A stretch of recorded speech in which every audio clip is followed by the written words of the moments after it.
So today I'm behind the wheel of the 2024 Toyota Grand Highlander Hybrid Max in the Platinum trim, and I'm going to take some time to go through the interior of this thing. So starting as I normally do from left to right, over on the left, you've got your window switches, you've got your door locks, you've got your rear mirror adjust. Up top from there, you've got your door latch. You got some buttons right here where you can set the driver seating position and then set it to do two different presets depending on who's driving the vehicle. You can set it to one or two. Over to the right of there, you've got your automatic headlights. You've got a heated steering wheel button for the 120 volt plug, and then a button for the rear hatch to open and close it. You've got a gas cap release right there. Moving to the gauge cluster, so it is a full digital crisp clear display. The tack on the left is a charge eco power kind of gauge, whereas the speedometer is on the right. Now there are different color schemes depending on what drive mode you're in. So right now this is eco. Put it in sport, it's kind of make it red. Once the little infographic goes away, so you kind of see it's kind of red in the middle. Mud and sand, kind of make it a little dusty, I guess. I think rock and dirt is a little more rugged as well. And then normal, little purplish hue. So you can cycle through different screens on the digital display. So I have whatever I listen to left right there. Over on the right, you can see the bars represent what power is going towards which wheels. Obviously I'm stopped, but they would highlight in bluish. Each block would kind of highlight blue.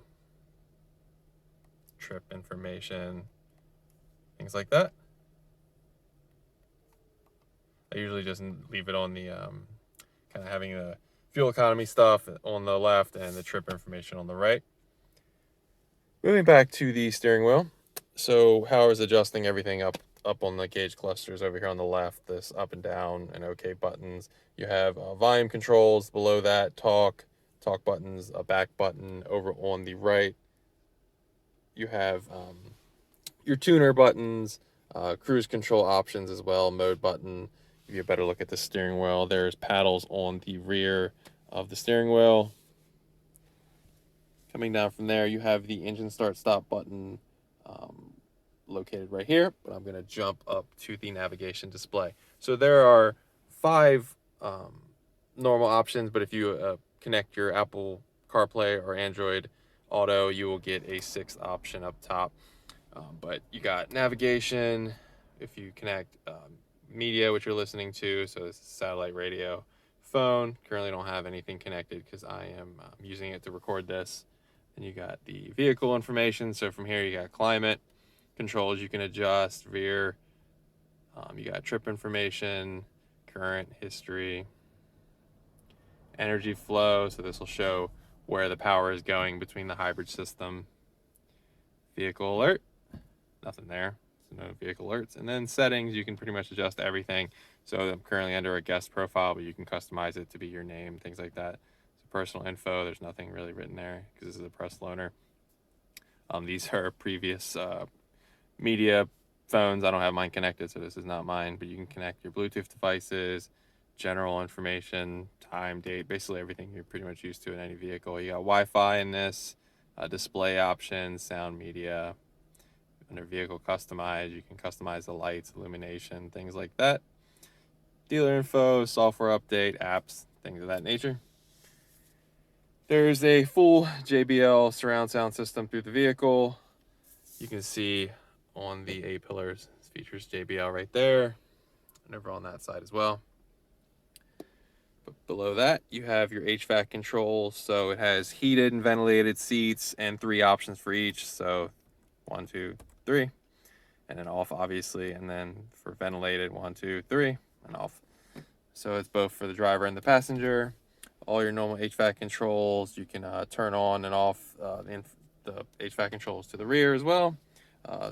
Digital in the center of the knobs for the heat and the cold.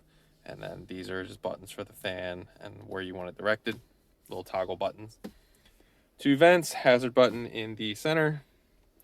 Coming down from there, obviously I should the start button. You got a little camera view button, so pushing that once showcases where I am currently at a park on the side of the road. Pushing it again.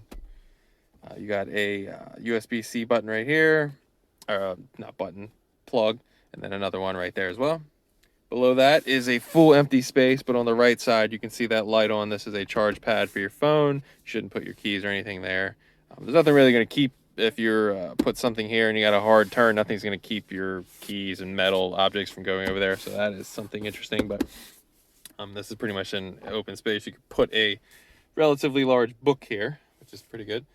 Coming back from there, you've got a really deep spot for a big culp, but behind that you also have actual 2 cup holders, but you can put something really big there as well. To the left of that, you've got your gear lever. So you have park as a button, and then reverse, neutral, and drive are toggles to the right, and then lifting back will put you in a manual mode, which then you can utilize those paddles on the back of the steering wheel. Back from there, you've got a parking sensor switch. You have an auto hold button as well. This will save your right foot if you're in severe traffic situations and you want the vehicle to hold for you. So you push that when you're at a red light and you put your foot down, the vehicle will hold. Coming from back from there, you got a blank spot, but then you have a traction control button off right here. I'm going to jump over the drive modes for a second. Then you have a snow mode, and then a hill descent button as well. And in the center is the drive mode toggle for the vehicle. So you have, when I was showcasing the digital display, obviously it changes the color scheme, but this is actually where you toggle that and it will change characteristics of the vehicle. Now, like in many Toyota vehicles, these modes basically are for traction, and these will basically adjust the engine, I guess shift points is the best way I can describe. Normal, obviously, is a normal conditions of the driving the vehicle.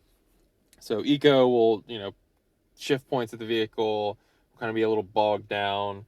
It will perform to the most optimum fuel efficiency, whereas sport, you will have the full potential of the vehicle. Now, obviously, this is a Grand Highlander and not a Toyota Supra, so the full potential of the vehicle is obviously limited in that respect. But for the mud, sand, and rock and dirt, the traction will adjust for those situations. Obviously, if you're in the mud and the sand, you do not want the traction behaving like if you were in the sport mode on a really nice, newly built highway or something like that. So you can toggle between those. So the mud and sand, you just twist this to the left.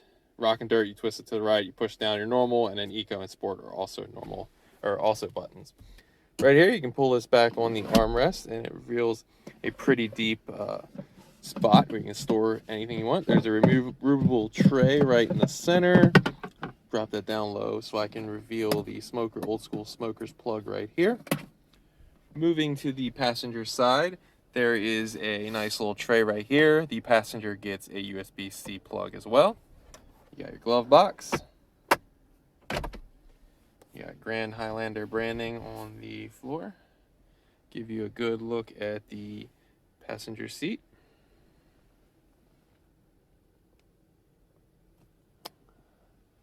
The rear seats, so these are 3 rows. Passenger seats in the windows feature nice little sun blocker visors.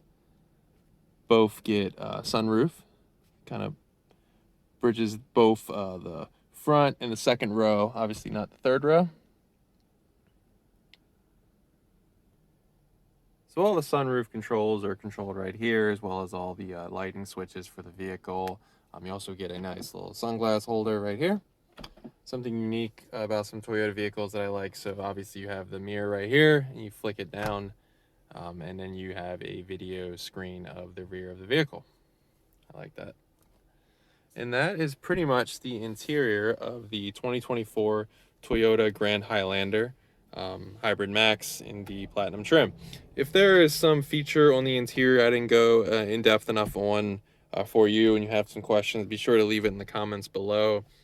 Doesn't matter if you see this video in a couple years. I found that some of my videos from a year or two ago are getting some a newfound life because some of the vehicles that they're buying are on the used market, and there's a lot of questions that they have because obviously it's not new. There's maybe the press releases are kind of been deleted, and them, answering questions about drive modes and things like that. So if you have any questions, doesn't matter if you see this video in 2027, be sure to drop a comment and I will answer if I can, or if I can't, I'll point you in a good direction. But thanks for watching.